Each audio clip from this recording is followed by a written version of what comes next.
So let's continue by looking at a couple of other examples.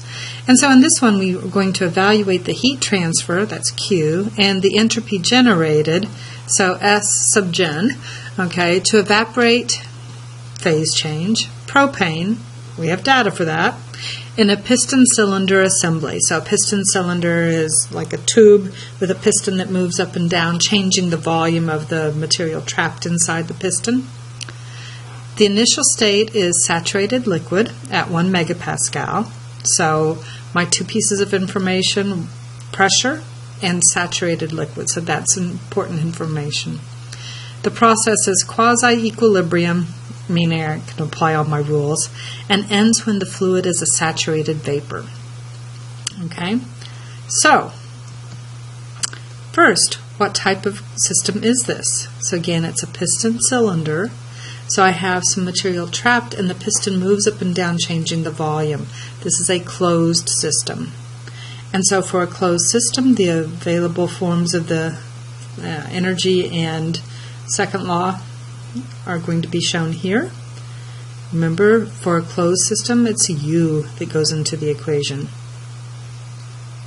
All right, I'm looking for Q. The work is going to be based on that movement, okay? So there is going to be some work happening here because this is moving parts, okay? Kinetic and potential energy, however, the stuff is all basically trapped right in there. The piston and cylinder are essentially still, or if they are moving, they're moving at a constant rate. So there's not going to be a change in kinetic energy or in the potential energy, the height. Nothing appreciable. So I end up with a form of the first law that is something like this, where the work has been replaced by P delta V for a closed system, that's the work, and P delta V plus delta U, that's the same thing as delta H. So I ended up with, this is the easier way to do the calculation, this is what you get out of the first law. The second law simplifies to this. I just simply divided through by the mass because the mass is trapped. Okay, and so I end up with this expression. The Q I will calculate from the energy balance and use it down here. So if I plug in numbers, I've got the data, so I just look them up and I calculate Q, so look up the S values in the data tables.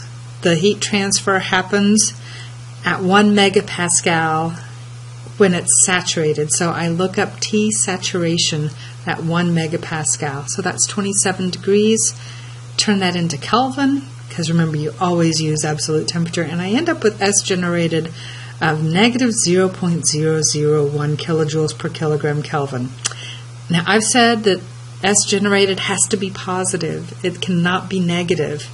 What this indicates to me is that this is a system where S generated is essentially 0. It's reversible, and what I've got, that's round off error. That's my last digit, so I've got round off error there. So don't get too freaked out if you see something like that. Typically it just simply means that somewhere along the way you've made a minor round off error, or the data tables just simply in the last digit are not going to be exactly right. So one more example. Now we've done a system that was steady state. We've done one that was closed, so we can guess this one will probably be transient. But let's read that with that in mind. So I have steam at 300 psi and 500 degrees Fahrenheit flowing in a pipe. Okay, so I've got flow. I have an evacuated, that means it's empty, rigid, means the volume doesn't change, tank is connected to a steam pipeline through a valve. So I've got an empty tank with a flow of steam going through a pipe, and it's connected by a valve. At a certain time, so this means the beginning of the problem, the valve is opened and steam flows into the tank until the pressure is equalized. So that means I'm going to let it flow into the tank until the pressure is 300 psi. And then I'm going to close the valve. The process of filling the tank is adiabatic, Q is 0. Determine the final temperature. So I've got things changing with time, this time when the valve was opened and when it was closed, time 1 and time 2. I have an empty tank at the beginning, but at the end it contains material. So there's my, closed portion of it, but then I have the flow of the steam coming in, and that's going to be my steady state type portion of it. So this is a transient system. The material balance and energy balance and second law balance are written here. So M2 is at the end, M1 is at the beginning, Mn is what came in the inlet, and Me is what leaves as an exit. Well, there is no exit in this case. So Mn is equal to M2 minus M1. How much mass was in there at the beginning? Oh yeah, 0, because it was empty, right? So the mass that comes in is the mass that is in there at the end. Similarly, on my energy balance, I'm going to get rid of things like, oh yeah, nothing exited. There wasn't anything in there at the beginning. No potential or kinetic energy changes. It's adiabatic. Now work requires moving parts. I open and close a valve. To the system, that's no work. Okay? That is 0 work as far as this calculation. Yeah, there's a minor amount of change of when that valve moves. It's not worth calculating or dealing with. So I have a little bit of work. I'm going to have some enthalpy flowing in, and I'm going to have internal energy in there at the end. My second law, again, using the masses that are 0 to simplify this, I end up with a term that's going to be a little bit easier than this. And here's my expression. All right, so mass at the end is equal to the mass that came in. The internal energy at the end is equal to the enthalpy of what came in.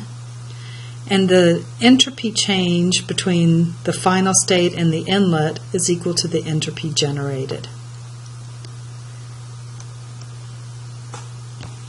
Now, the question asked us to find the final temperature. So I know what came in, 300 psi and 500 degrees Fahrenheit. So I went to a steam table. It was not the one in your textbook. Okay? And I found under these conditions that the enthalpy associated with that is 1257.5 BTUs per pound mass. And then I go finding where U is equal to 1257.5 BTUs per pound mass when the pressure is 300 psi. Remember, I'm waiting until the pressure is equalized. This does require a little bit of interpolation, but I ended up with temperature of 732.6 degrees Fahrenheit. And if you wanted to find the entropy generated, you would just simply find the entropy at those two states. All right, so we've got some sort of fundamental skills at looking data up. I can plug numbers into the first and second law. I can do some pretty simple things. What we're going to do next is we're going to look a little bit more closely at the second law, the implications of the second law on solving problems, and then we'll do some more advanced problems in the next few modules. All right, so this concludes Module 2. Take the quiz, work the homework. See you back in Module 3.